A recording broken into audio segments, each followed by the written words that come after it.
الله نزل أحسن الحديث كتابا متشابها مثاني. وبعد، فالإنسان ليس يشرف إلا بما يحفظه ويعرف، لذاك كان حامل القرآن أشراف الأمة أولي الإحسان. وإنهم في الناس أهل الله، وإن ربنا بهم يباهي. وقال في القرآن عنهم وكفى بأنه أورثه من اصطفى. قالوا نرتله ب7 أحرف، أكرم بجمع مثقل الميزان.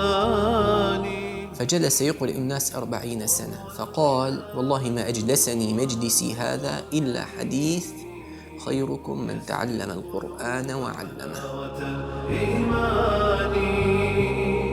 هو شافع ومشفع لمن اصطفى، رب الورى من حامل القرآن.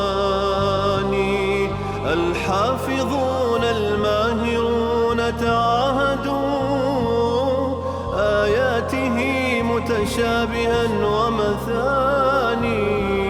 ويروى أن الإمام سفيان بن عيينة قال: رأيت رسول الله صلى الله عليه وسلم في الرؤيا، فقلت: يا رسول الله، قد اختلفت علي القراءات، فبقراءة من تأمرني أن أقرأ؟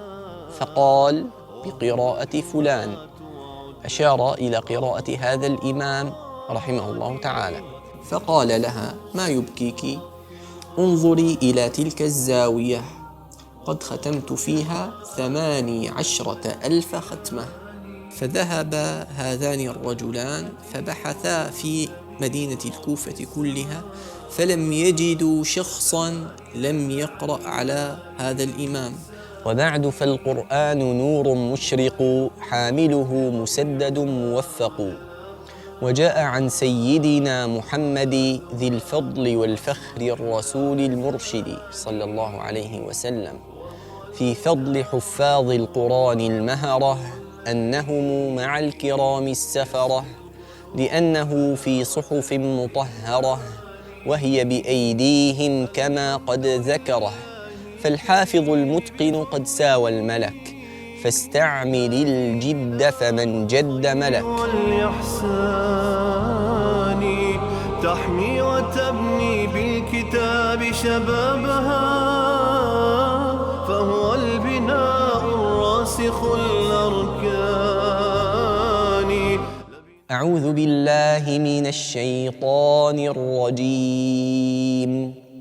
شهر رمضان الذي أنزل فيه القرآن هدى للناس وبينات من الهدى والفرقان، فمن شهد منكم الشهر فليصمه، ومن كان مريضا أو على سفر فعدة من أيام أخر، يريد الله بكم اليسر ولا يريد بكم العسر، ولتكملوا العدة ولتكبروا الله على ما هداكم ولعلكم تشكرون.